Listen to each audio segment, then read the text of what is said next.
sí, parece que esté todo ahí. Algo tiene que ver ahí. Por eso ese tío tiene que...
Nee, die sind nachtgemacht. Die Eckenschoppen sind im Museum.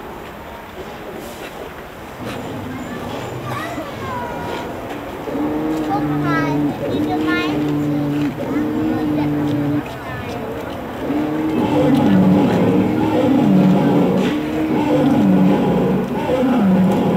No toques, no toques.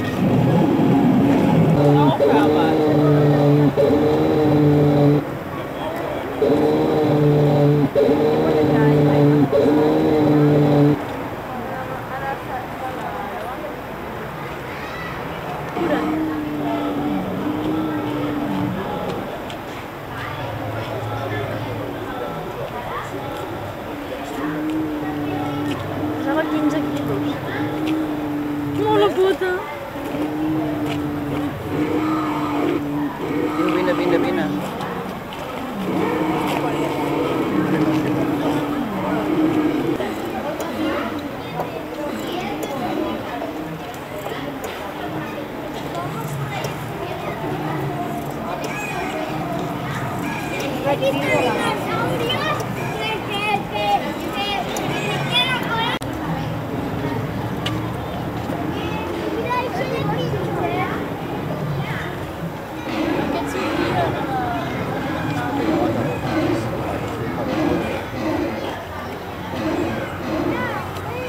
Mira por este.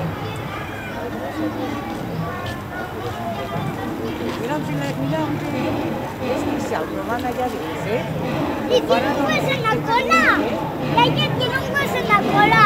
Sí, no, pero no es un hueso, Parece como una pelota.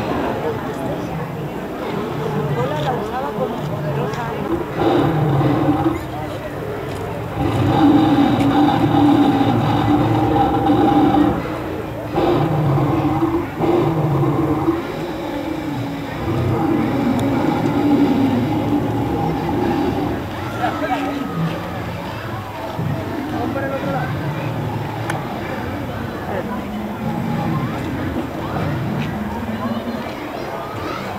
Al principio los eran siempre denominados plumas, parecidas a pelos. Probablemente primero fueron usadas en la termorregulación y posteriormente para el cortejo, tal y como muchas aves lo hacen hoy en día. ¿Tendrían este aspecto con su traje de pluma? Ah, es una... sí, es un... Sí, te lo he dicho. Ahora miraremos. Vamos, si faltan dentro de igual, no se tiran.